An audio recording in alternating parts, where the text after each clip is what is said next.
E aí, pessoal, tudo bem? Bom dia, boa tarde, boa noite. É um prazer estar com vocês aqui no nosso podcast Falando a Sua Língua. E mais um encontro, mais uma entrevista.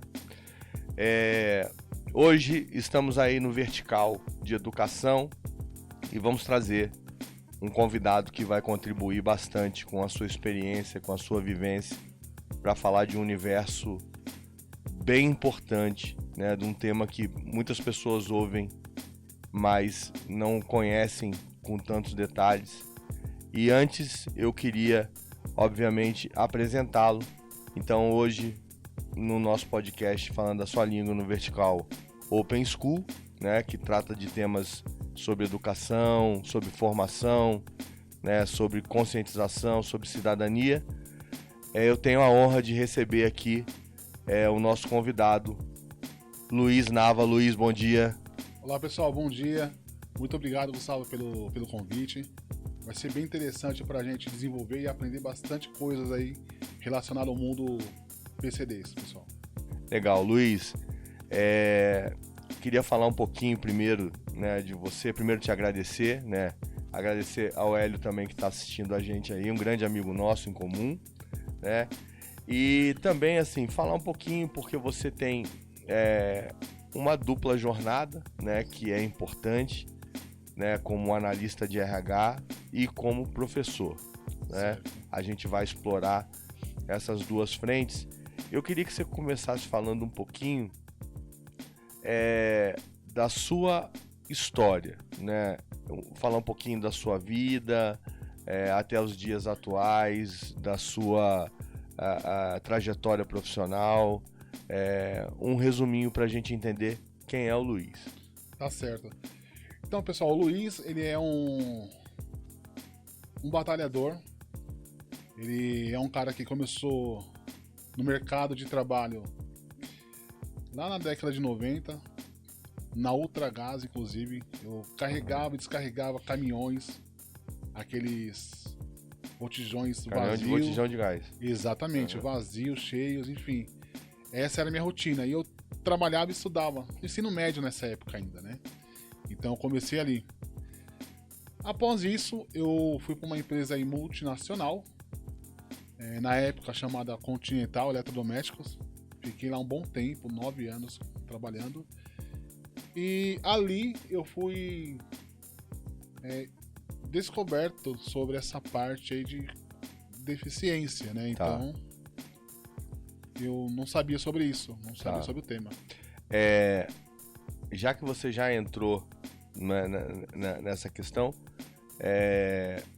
explica um pouquinho como é que se deu esse fato, né? Para que você pudesse chegar num enquadramento como PCD, se mesmo você não conhecia, né, do que se tratava, fala um pouquinho pra gente. De fato, eu não conhecia esse universo ainda, né? Era muito cru ainda, então não tinha ideia do que era isso.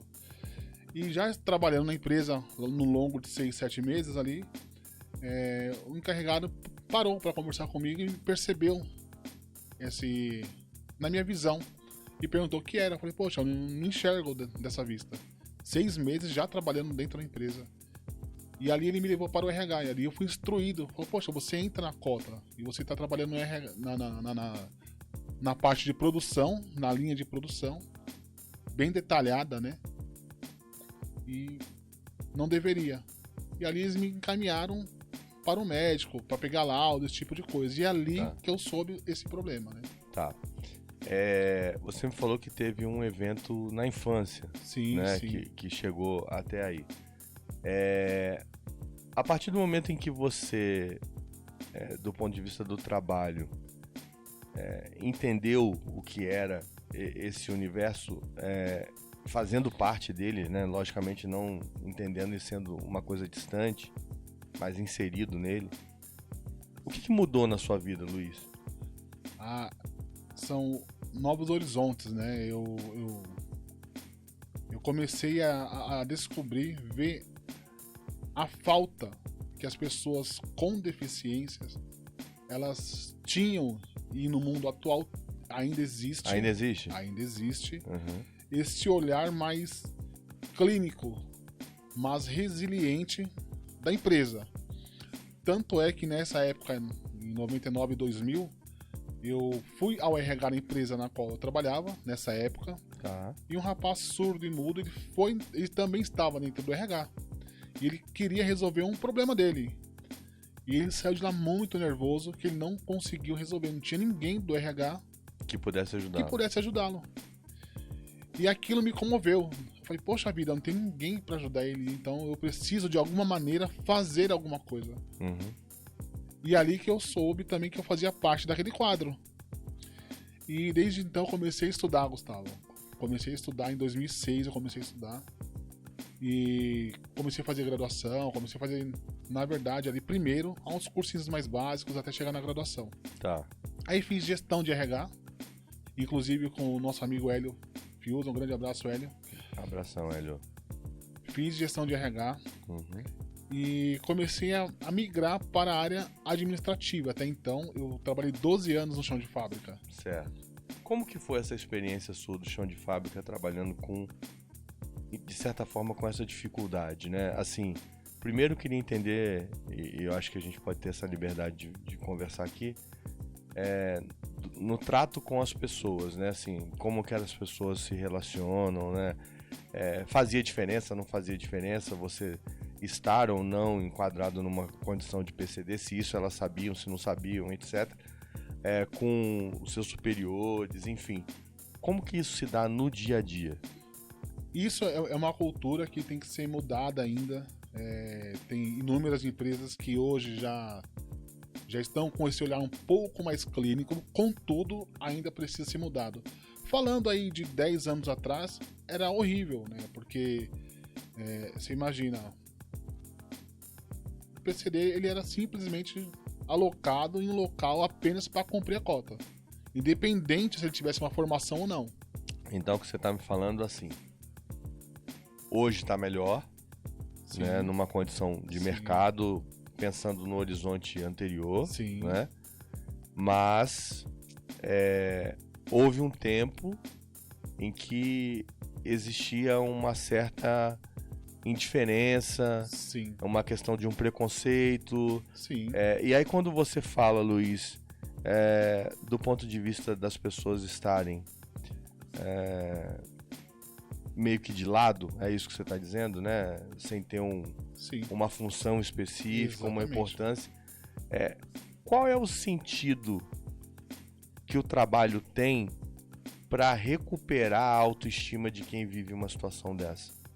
Tem um olhar mais clínico. Um exemplo super simples é óbvio, pessoal, que qualquer pessoa que faça uma graduação, obviamente ela quer fazer parte, ela quer estar num corpo docente, aliás, num corpo dentro de uma empresa Sim. na qual ela se graduou. Isso é simples, até porque isso reduz o turnover dentro de uma empresa. Agora, eu já vi pessoas com deficiências formadas em direito, por exemplo, Sim. e trabalhando em carga e descarga. Mas ele trabalha naquele momento porque ele necessita pagar as contas dele. Mas na primeira oportunidade que ele tiver, ele sai. Entendi. Isso gera o turnover. Tá. E você tá me dizendo também que as pessoas, então, elas entram aí numa situação dos requisitos, da Sim, cota, das sim. questões legais, e que nem sempre isso corresponde, então, à formação de origem dela. É uma alternativa diante da faculdade que a lei dá, é isso? Exatamente, exatamente. A lei já proporciona isso. Um exemplo para quem está nos assistindo e não sabe, o cálculo da lei de cotas, ele é baseado no total, no montante da empresa do CNPJ, ou seja, a empresa tem 5.000 funcionários, logo 5% ali tem que ser PCDs. Tá. E a empresa fala, poxa, já que eu preciso contratar, eu vou contratar para colocar ali no arquivo, para colocar ali numa logística, mas o cara, ele tem a formação, ele tem a qualificação dele. Legal. E como que foi, Luiz, a sua virada, né? Quando você saiu, por exemplo, dessa questão do chão de fábrica para a tua área mesmo dentro do RH, né? Hoje você trabalha como analista de RH, né?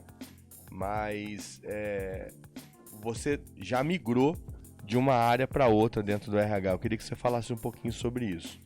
Sim, com certeza. Inclusive, para eu chegar hoje no RH, Gustavo, levaram-se anos, né? Não foi tão simples assim. Eu imagino. Não foi tão simples. Eu passei por inúmeras empresas enormes, empresas grandes, de nomes, que muita gente conhece, mas por ser pessoa com deficiência, não e nunca me deram oportunidade dentro do RH, por exemplo. Entendi. Então, foi cansativo.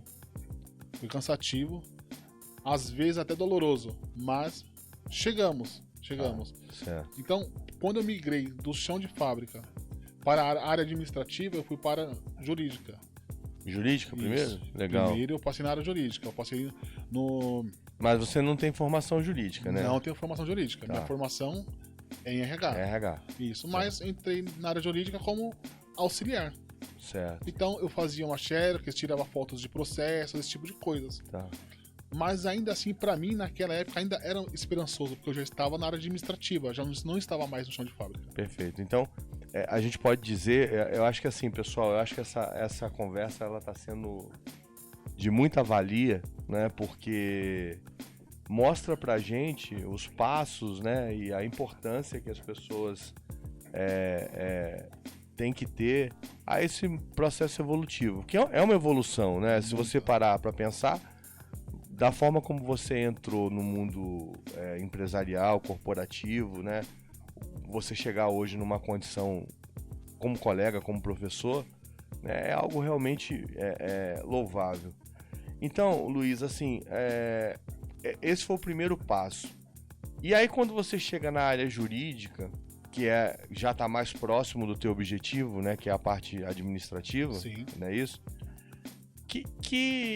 Que pensamentos, que questões mais norteadoras você tem para o seu dia a dia? Assim, você pensa, será que eu vou conseguir, né? Vai impondo o desafio? Não, eu vou acreditar, eu vou adiante. Como é que você tem esse primeiro contato com esse mundo do trabalho nessa área já e segue adiante? É uma boa pergunta, Gustavo, e ao mesmo tempo muito desafiadora, né? Porque inúmeras vezes a gente pensa em parar, em desistir, a gente fala, poxa vida, eu tô remando contra a maré. Sim. Porque algumas empresas ainda são um pouco engessadas em relação ao público com deficiência, que está sendo quebrada. Certo. E contudo eu fui ainda. E eu fui porque eu falei, poxa, eu preciso chegar nesse local, eu preciso ajudar o povo com deficiência. Entendi. E aí Você tinha ideia nesse momento do que era o universo PCD, assim, do ponto de vista do número de pessoas, né? Hoje, por exemplo, quantas pessoas que têm alguma característica PCD com quem você trabalha, quantas são as pessoas, mais ou menos? Em torno de quase 273 pessoas. Com os mais variados tipos Variadas. Tanto mental, físico, enfim. Alguns mais leves, alguns Sim. mais severos. Sim, tá. sim. E assim, Luiz, a partir desse momento que você se vê inserido nessa questão, surge dentro de você alguma inquietação do ponto de vista, eu tenho que fazer alguma coisa por essas pessoas? Ou você simplesmente estava pensando, eu tô aqui, acho que tem uma questão pessoal minha, eu não vou conseguir, né? Porque tem essa questão que você falou de desistir, né? Bateu alguma vez alguma vontade de desistir? Como é que foi esse processo? Após passar esses pensamentos de desistência e a gente aconteceram. Que já aconteceram lá, mas lá no passado. No passado, sim. Passado. No começo. Isso. E eu falei, poxa, eu preciso evoluir, preciso trazer para esse público PCD essa garra, essa vontade também. E eu percebo bastante aí, consegui perceber bastante que hoje onde eu trabalho, na empresa atual, isso tem muito mais a ver, Gustavo, com a gestão do que com a própria política da empresa, sabe? Hoje eu tenho uma abertura sensacional, assim, onde que eu trabalho. Tivemos bastante e temos bastante PCDs. Hoje, um exemplo, o advogado chamado Kleber, Dr. Kleber, ele era um serralheiro. Entrou na empresa auxiliar, concluiu ali sua graduação em Direito e hoje é um advogado Schindler. Que legal. Então, temos bastante aí, conseguimos reduzir o turnover na empresa em 2019, 2018 para 2019, justamente por essa abertura que a gestão nos deu, né? Então, acho que ficou e é muito mais fácil quando nós temos olhares. Sim. E apoio, né? Sim. Então, assim, aí você chegou na condição de trabalhar no apoio jurídico, né? E aí o foco já era RH? Já era, sempre foi. Sempre foi. Desde 2006. Tá. E quando você tomou a decisão de estudar? Muito boa pergunta. Eu tomei a decisão de estudar em 2006. Porque, como eu mencionei, eu vi esse PCD tentando ajuda no RH e não conseguiu. E eu falei, cara, eu tenho que entrar nessa área. Sim. E fiz uma graduação. Fiz 2 pós-graduações depois. Mais 2 MBA executivo. Então... Tudo na área de RH? Tudo na área de RH. Tá. Eu sou formado em gestão de RH. Eu tenho uma pós em gestão de RH. Ou uma segunda pós em desenvolvimento e treinamento. Um MBA executivo em remuneração. E outro MBA executivo em departamento pessoal. Certo. Bom, eu vou fazer algumas perguntas. Claro. Que eu acho que tem que ser feitas porque, até aproveitando essa questão da formação sua, como você passou pelo processo de aprendizado, de desenvolvimento e treinamento, que tipos de característica que você vê hoje que o recrutador, que o empregador primeiro pode exigir como competência de quem está se candidatando a uma vaga PCD? Essa seria a primeira pergunta. Tá? E a segunda pergunta é: que tipos de acesso a conhecimento, treinamento são essenciais para que a pessoa possa ter êxito nesses processos seletivos? Bacana. Acho que, primeiro de tudo, acho que a competência aí de todos, pessoas com deficiência, de fato, é querer estar lá. Ele tem que ter essa competência de falar, poxa, ter vontade. É o que eu preciso, é o que eu quero, é o que eu venho buscando, é o que eu estou estudando para chegar até ali. Então, um exemplo singelo é um rapaz que é formado na área da logística, obviamente, ele vem buscando anos aquilo dali. Então, ele vai buscar todas as ferramentas, todos os meios para chegar na logística. Então, o que você está querendo me dizer, o pessoal que está ouvindo a gente aí, que está nos assistindo, é que a gente tenha, então, e permaneça firme no propósito da formação. Sim. Você tem que ir para a sua área para a qual você estudou. Não é... Tudo bem, tem uma questão da necessidade que a gente já vai falar. Sim. Que é essa questão de estar enquadrado dentro da cota, de ter mais oportunidades, mas assim, independente por onde ele entre, ele não pode perder de vista o propósito da formação dele. É isso? É exatamente isso. Exatamente isso. É lógico que ele vai escutar inúmeras propostas, né? Por exemplo, a necessidade que a empresa tem hoje e uma vaga aberta em tal local. Sim. Se é uma empresa séria que respeita, enxerga que a lei de cotas não é só cotas, é um desenvolvimento pessoal e profissional, obviamente, ela vai fazer aquela contratação assertiva. Uhum. Caso contrário, ela vai pegar aquele rapaz que é formado numa área X e vai colocar onde que ela tem aquele buraco. Se a empresa não é uma empresa legal. Uhum.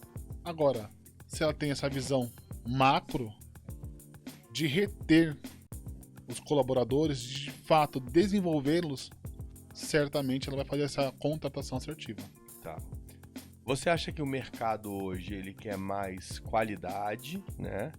Quer buscar um PCD mais adequado e alinhado às necessidades da empresa, ou a empresa, que em hipótese alguma estou falando da sua, estou falando de mercado, Sim.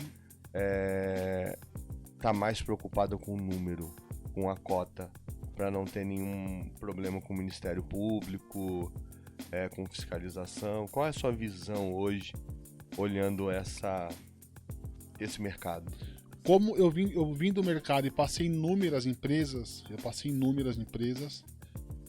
90% das empresas que eu passei tinha esse olhar, com cotas.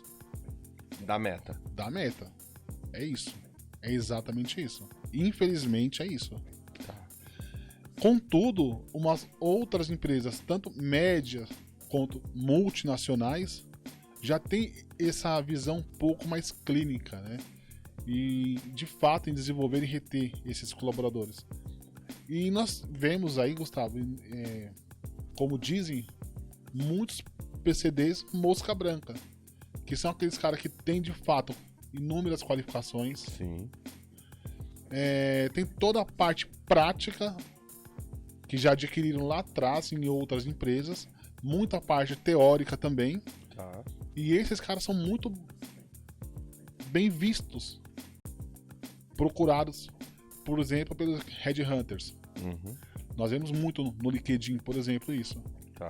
E tem também o outro lado, né, Gustavo? Que os PCDs que não estudam, não tem muita questão nisso, Esse tem mais dificuldade tem muito mais dificuldade. de permanecer na empresa, inclusive, né? Inclusive, ele permanece o tempo que ele acha necessário. Porque se ele recebe uma proposta de ganhar R$90, por exemplo, em outra empresa, ele vai romper o contrato aqui e vai para outra. Ele não tem essa preocupação. Então o que você está querendo me dizer, Luiz, assim, pessoal, eu acho que a gente está tendo uma noção bastante importante aqui, porque acho que eu me lembre, pelo menos na minha trajetória profissional, na minha carreira, eu nunca vi alguém discutir esse tema com uma profundidade fazendo parte dele.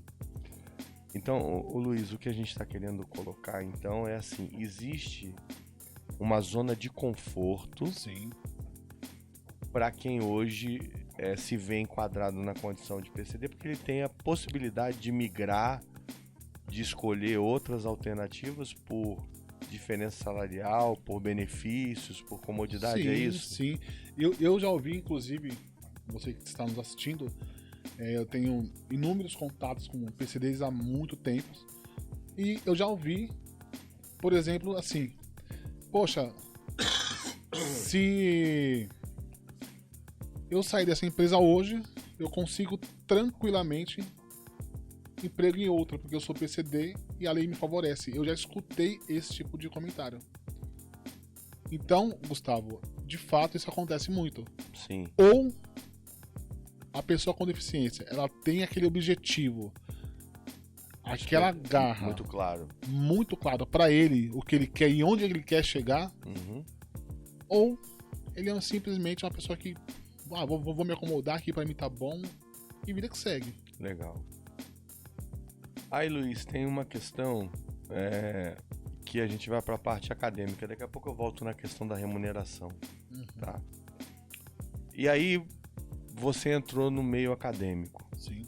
Eu queria que você falasse um pouquinho desse ingresso seu na atividade acadêmica. Se era uma coisa que você também já tinha como objetivo, ser professor. Porque a gente, como professor, sabe que tem uma questão vocacional. Né? Mas como isso aconteceu na sua vida? Foi muito legal, Gustavo. Acho que depois dessas formações que eu tive, que eu vim buscando,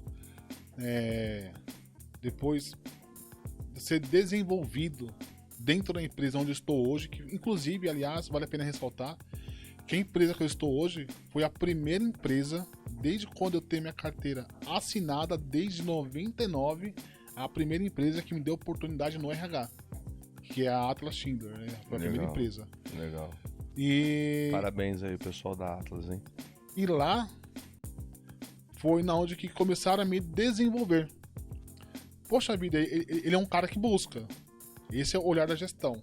Então, assim, a gestão qualificou Sim, nossa. a sua presença. Sim. Né? Então, assim, você deixou de ser como o pessoal aí fora tem, alguém que tinha que ficar numa sala escondida, num lugar não tão digno, mas lá é um lugar onde o pessoal posiciona muito bem quem tem o PCD, né? Então, Sim. assim, tem a questão do tratamento como PCD, mas a visão da gestão é qualificar e crescer como qualquer outro colaborador. Não tem nenhum tipo de distinção. Não, exatamente. Exatamente. Perfeito. E aí, assim, ir para sua área. Sim. O que isso impactou? Daqui a pouco a gente volta na questão da docência. O que impactou para a tua trajetória? Essa valorização. Cara, essa valorização ela me fez muito enxergar o meu potencial, ser mais resiliente com o próximo. Esse acho que foi um dos maiores fatos aí. E ser muito desenvolvido, como eu estava falando agora sobre o desenvolvimento. Da maneira que eu fui desenvolvido na empresa atual hoje, que acabou, Gustavo, me ingressando para a área docente. Sim.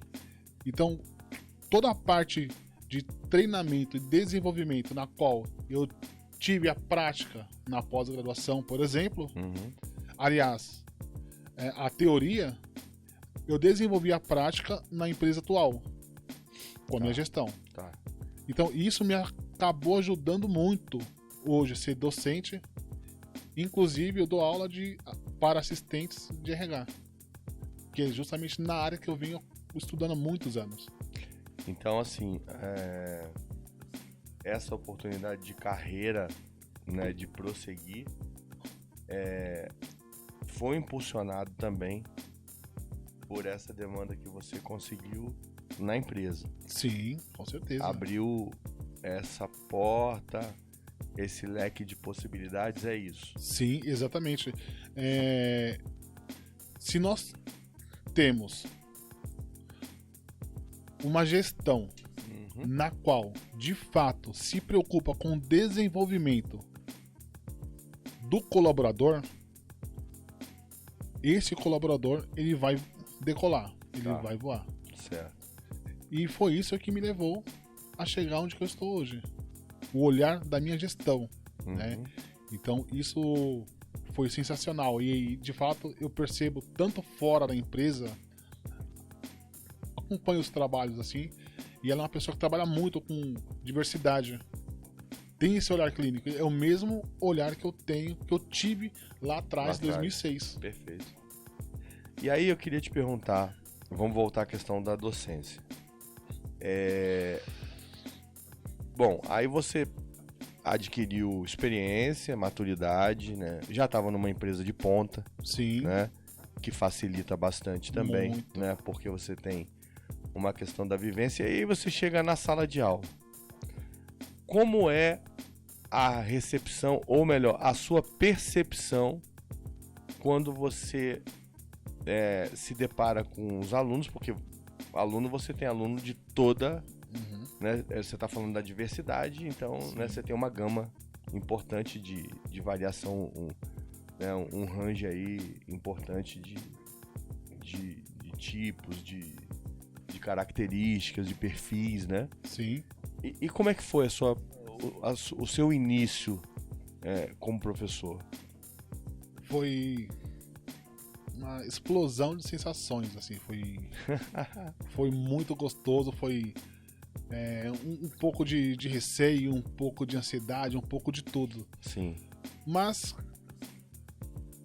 é tema que nós já conhecemos, então tudo fica mais fácil.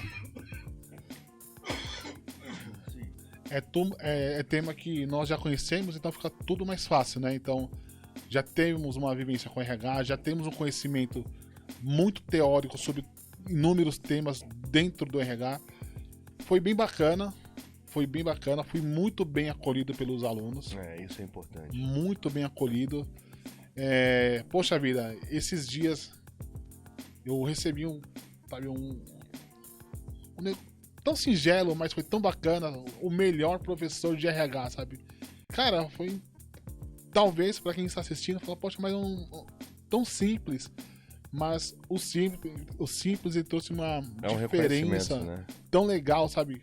O melhor professor de RH, sabe? Acho que eu nunca esperei uma coisa dessa, nunca tive em mente que seria visto dessa forma. Tá.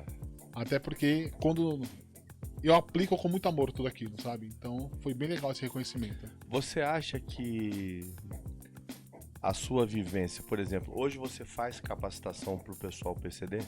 Faço.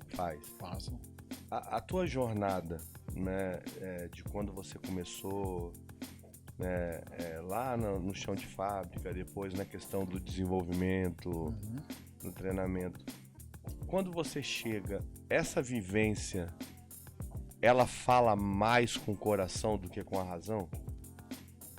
Ah, sim. Fala muito mais com o coração, com certeza. Porque eu senti na pele, né, Gustavo? Eu senti na pele como que é ser observado diferente. Sim. Como que é ser observado apenas como número, não como pessoa, não como profissional.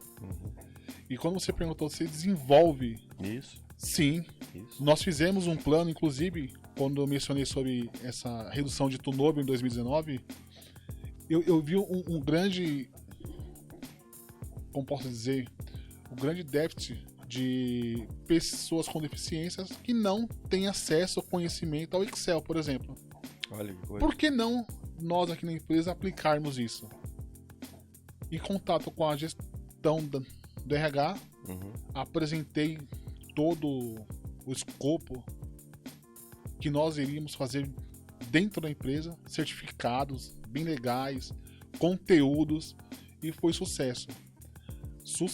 PCDs com conhecimento bem legal no Excel, né? Voltado para um PROC-V que eles não conheciam, um concatenário. Uma coisa mais avançada. Bem mais avançada. Cara, isso foi sucesso. Isso eu percebi que eles se sentiram muito mais acolhidos, muito mais vistos, né? Que legal. E aí você avançou mais uma casa quando você sai do desenvolvimento e treinamento e vai para a remuneração. Sim. Né? Primeiro eu queria que você falasse assim, fizesse uma análise desse processo de remuneração do PCD, né? Olhando o mercado, olhando o Brasil, olhando as necessidades, como é que você avalia essa condição hoje, na sua percepção, né, como uma pessoa que tem experiência na área, como uma pessoa que é analista de RH, existe uma remuneração adequada, compatível com essa condição? Os benefícios são adequados? De novo, eticamente a gente não está tratando da sua empresa atual, né? Ok. Isso, eu estou falando de mercado. Sim. Né? Eu queria que você fizesse essa análise. Muito bem. Ótima pergunta. E como eu mencionei, Gustavo, eu vim do mercado e lá no mercado, de fato, a remuneração da pessoa com deficiência não é o que nós imaginamos. Um exemplo simples: um assistente administrativo tem um salário X e o PCD um salário Y. Um exemplo básico que eu tive, que eu passei há 8, 9 anos atrás, numa empresa, um grupo grande, um nome grande, e o assistente jurídico naquela época. A diferença salarial eu registrar em carteira assistente jurídico para o meu colega com o mesmo registro em carteira, era de R$900 a menos. A menos? A menos. Caramba. É muita diferença. E as pessoas falam, poxa, mas e a qualificação? E o conhecimento? Quanto Sim. tempo de empresa que ele tinha? Sim. Ainda assim, se nós fôssemos encarar por este modo, suponhamos que ele tivesse 2 anos de empresa. Tá. São 2 acordos coletivos. Não chegaria nesse montante de R$900. Entende? Entendo. Então, ainda assim, eu acho que perceba que lá fora precisa ser muito alinhado isso. Eu tô entendendo então que a partir dessa fala sua, além da gente ter essa questão do desalinhamento, eu acho que vale a pena, pessoal, prestar bem atenção nisso, porque é uma questão sensível. E aí eu posso dizer então, Luiz, que existem empresas que se aproveitam dessa condição? Claro que sim. Eu percebo que sim. Pela minha vivência, pelos meus anos que eu vim migrando até chegar onde eu estou. Tá. Por tudo que eu Pelas passei, outras passagens que você pelas teve, outras passagens. você pode sim. dizer então que existem situações até de subemprego. Sim, um exemplo simples. Eu trabalhei em 2013 em uma empresa, só que para eu poder trabalhar nela, eu tinha que ser registrado em 2 CNPJs da mesma empresa. Para cumprir cota em 2 lugares. Para cumprir cota em 2 lugares e receber um salário. Só para vocês terem uma ideia, eu vou abrir aqui para vocês entenderem que eu tô falando melhor, com mais Isso, clareza. Pode ter liberdade de falar, fica à Que vontade. eu era registrado em 2 CNPJs nessa empresa Sim. e recebia R$430 em uma e R$390 na outra. Então ela tinha a cota ok nos 2 CNPJs e pagava aquele salário. Ah, legal, mas então por que você aceitou aquilo? Foi exatamente o que eu falei lá atrás, pessoal. A pessoa com deficiência, ela não está alocada no local onde que ela vem contemplando chegar. Ela vai ficar naquele processo, naquela vaga, até surgir a oportunidade onde ela quer chegar. Certo. E foi isso que aconteceu. Exatamente isso que aconteceu. Fiquei 1 ano e meio nessa empresa até conseguir ir para a área administrativa. Tá. E é o que acontece hoje no mundo corporativo. Acontece até hoje. Com muita isso. frequência. Muita frequência. Eu vejo muitos especialistas fazendo isso. Perfeito. Legal. Bom, e aí assim, o que o Luiz quer pro futuro? O que você pretende na carreira acadêmica, né? Eu acho que você tem uma qualificação bem importante pro que você faz, tem um conhecimento bastante alinhado. Mas assim, o que o Luiz quer, né, do ponto de vista profissional? Quais os desafios futuros que você quer encarar? O que você pretende deixar como contribuição para o mundo acadêmico? Quer escrever um livro? Quer fazer um relato de experiência? Porque eu vejo, cara, que assim, é preciso dar luz, Luiz, a essa questão dos PCDs no Brasil. Com certeza. E faltam pessoas que têm representatividade do ponto de vista de valorizar essa iniciativa, valorizar o profissional. Veja, você é uma pessoa que tem uma formação, né, que realmente contribui para o propósito da sua empresa, você fala bem, né, se veste muito bem, tem uma postura de liderança importante, mas infelizmente a gente sabe que é exceção, né? Então eu queria ouvir de você um pouco, que você falasse um pouco dessas coisas que a gente... Para o futuro, eu venho tentando fazer aí com que as empresas tenham um olhar mais clínico, né? Mais detalhado para o povo PCD, para o público PCD. Tem uma necessidade de um cuidado maior? Sim. Acho que há a necessidade, sim, de acabar com o preconceito escondido atrás de um CNPJ. Certo. E eu venho buscando muito isso, venho falando muito isso em algumas palestras, em algumas coisas do tipo, assim. Ter esse olhar mais clínico. Tem sim muitas pessoas extremamente capacitadas mesmo, que ainda são olhadas com sentimento de coitado, de dó. Vamos cumprir, vamos colocar, vamos alocá-lo. Mas não é isso que nós, PCDs, queremos. Precisamos. Nós precisamos de uma gestão que nos desenvolva. Tenha um olhar clínico com a gente, né? Fala, poxa vida, de fato é uma mosca branca. Eu vou investir em treinamento, eu vou treinar esse cara. Perfeito.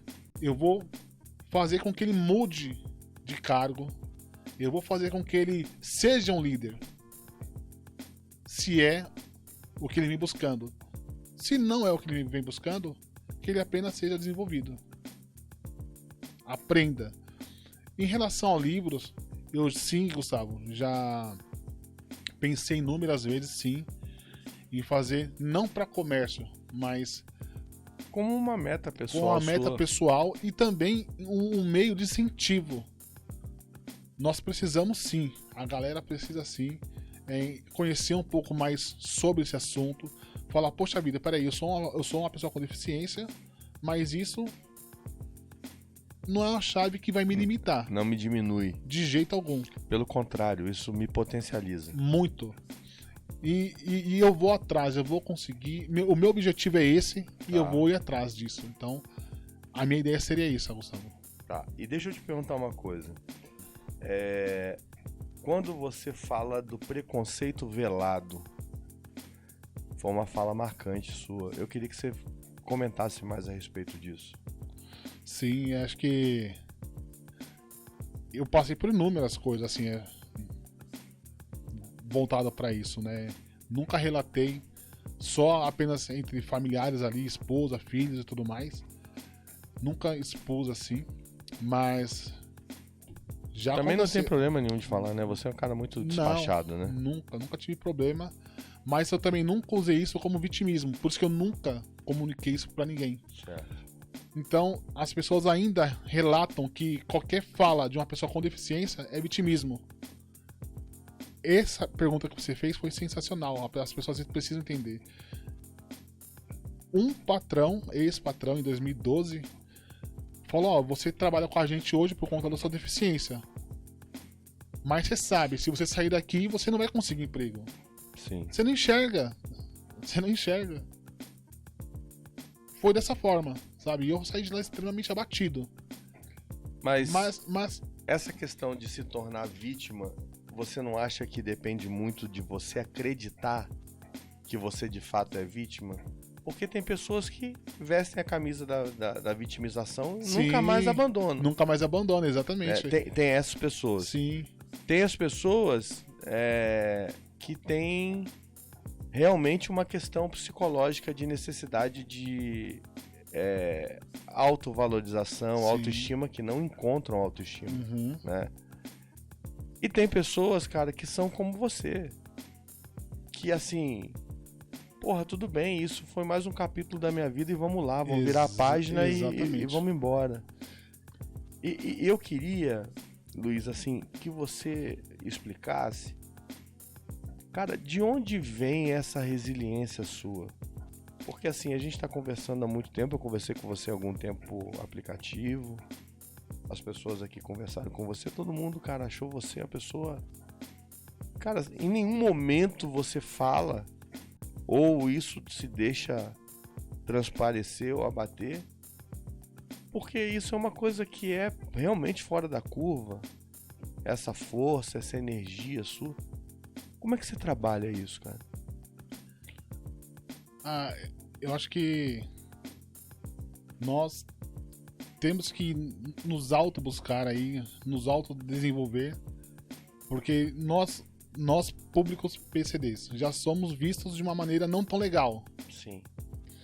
Se nós não encontrarmos uma resistência em nós mesmos, poxa vida, eu estou no meio de uma rocha.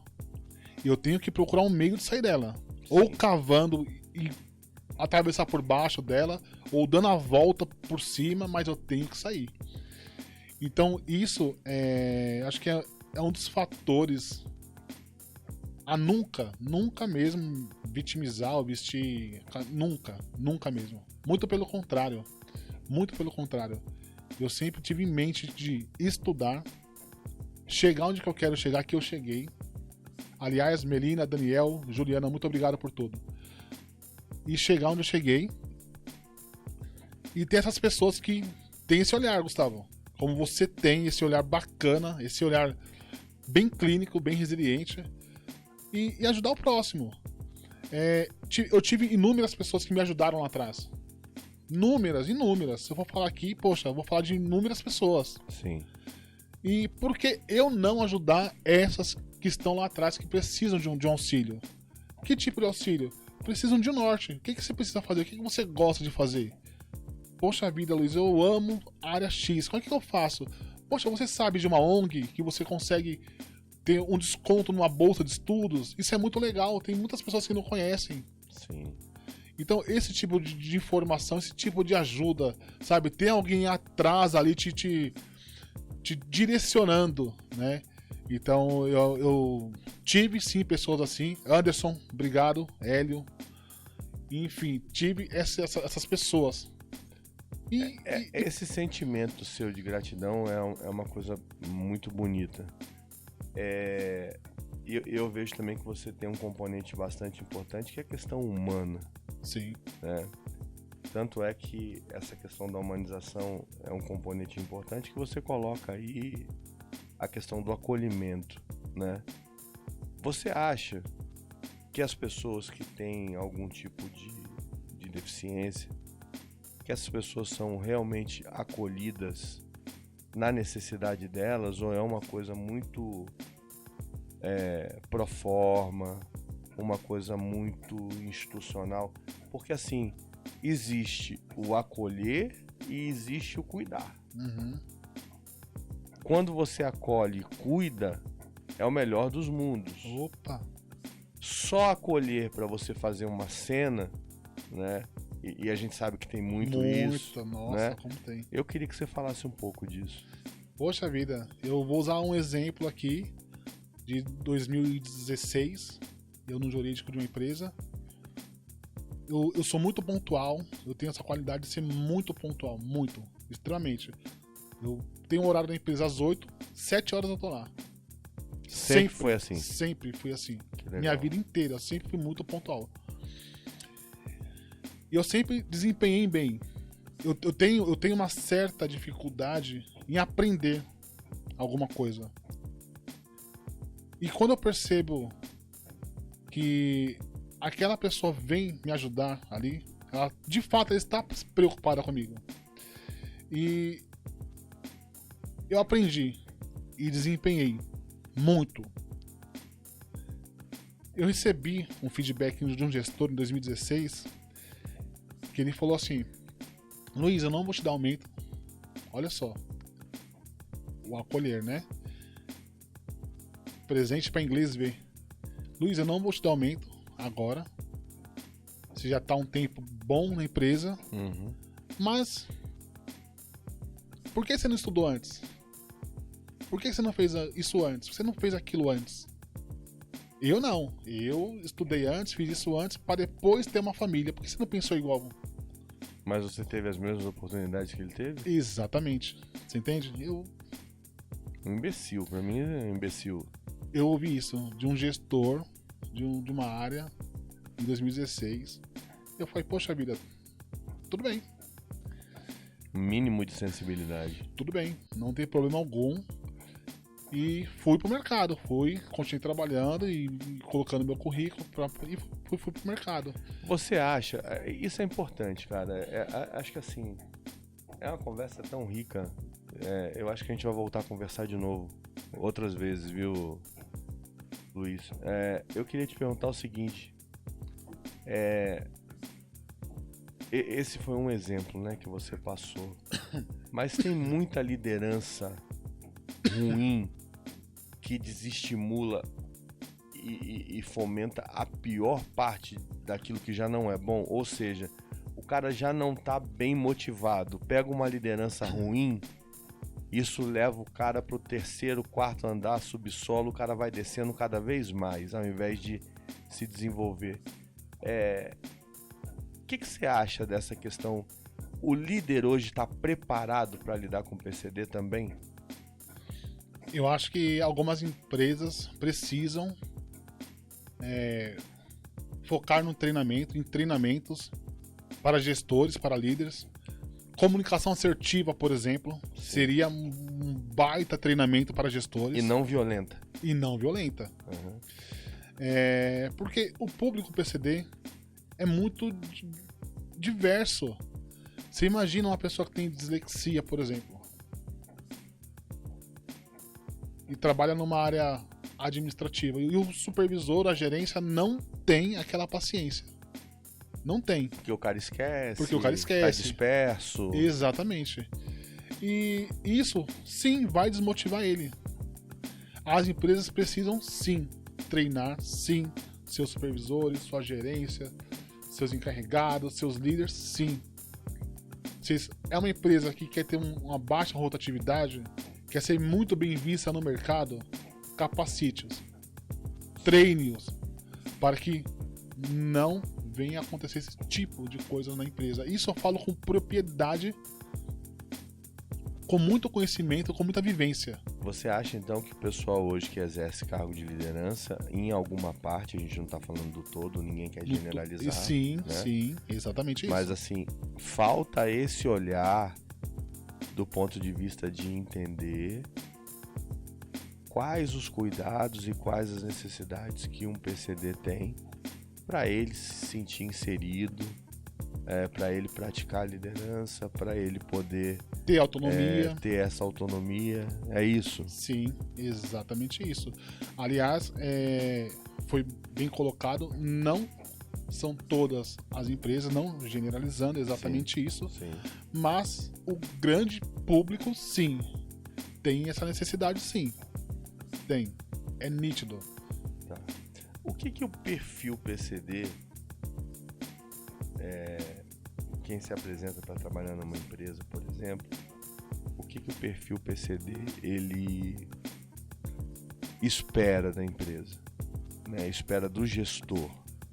Você entra, né? Você assume uma condição de trabalho, tem um posto, tem uma série de atribuições, uma série de encargos, mas o PCD ele espera o que da sua chefia imediata?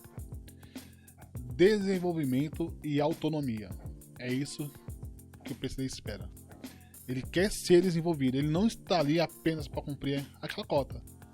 Ele quer ser desenvolvido de fato. A gente pode falar, Luiz, do senso de utilidade?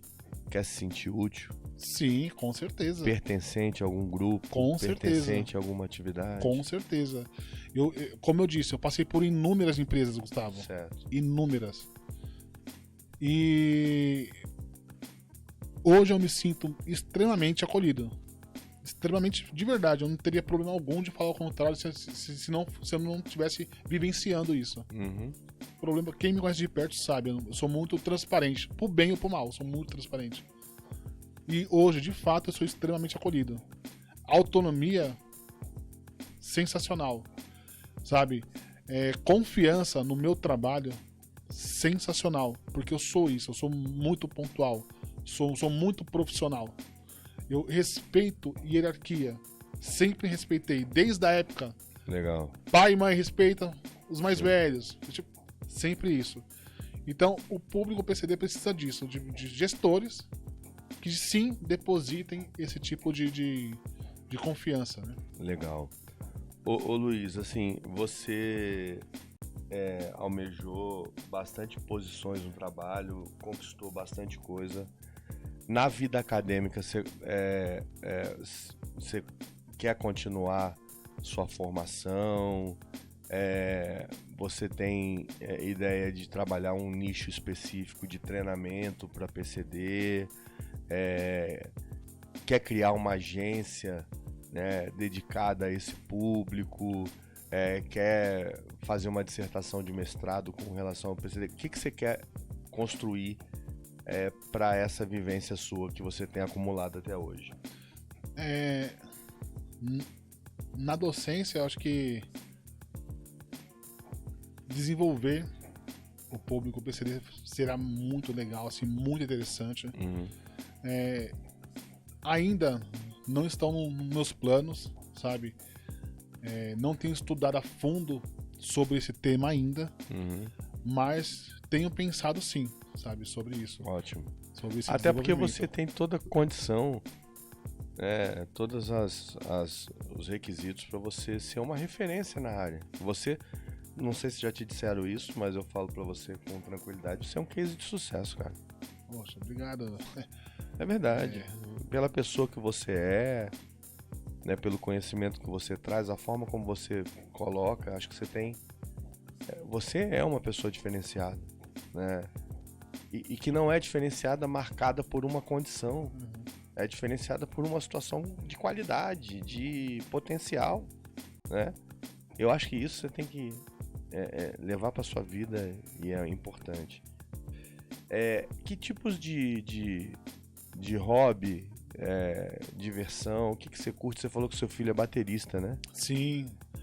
Eu tenho 2 filhos, né? 2 filhos? Um casal ou são... Não, 2 meninos. 2 meninos. Tenho um 16, que vai fazer 17 agora em janeiro, que é jogador de futebol, Henrique. Filho, te amo, beijo, pai te ama, hein, filho. Tem o Elias, que é baterista, ele tem 9 anos. Ele começou a tocar bateria com 3 aninhos ali. Olha, cara. E, poxa, sempre investi neles, né? O Elias toca e tocou na Expo Music em 2017 aqui em São Paulo. Faz aula todos os dias em Guaianazes, todas as semanas, na verdade, né? Em Guaianazes, com o Felipe Amaro. Felipe, um grande beijo. E ele vem nesse ritmo, né? Eles, jogam futebol, gosta, outro gosta de música. E eu sou o incentivador master, sabe? Eu sou o pai que abraça todas as causas. E você tem alguma coisa específica que você gosta de fazer nos seus horários vagos, além de, obviamente, vir aqui, né, nos presentear com a sua presença, mas o que você gosta de fazer, assim? Eu sou muito família, muito família mesmo. E eu gosto muito de estar com eles, gosto de fato de estar com eles, de sair com eles, de dar risada o dia inteiro, sabe? De estar com meus amigos também, sou muito cercado de gente boa, sabe? Sim. E eu gosto bastante de estar com a galera, assistir um vídeo, assim, alguma coisa do tipo, assim. Legal. Bom, Luiz, a gente vai terminando.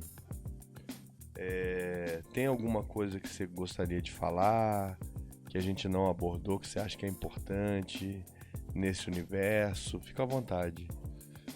Eu acho que o que vale a gente falar, e já falamos, né? Não sendo redundante, respeitem, cara. Sejam resilientes. São seres humanos, né? As pessoas com deficiência são seres humanos. Respeitem, sejam resilientes, treinem, capacitem, que vocês vão ter ali ótimos e bons profissionais. Pro pessoal que assistiu a gente até agora,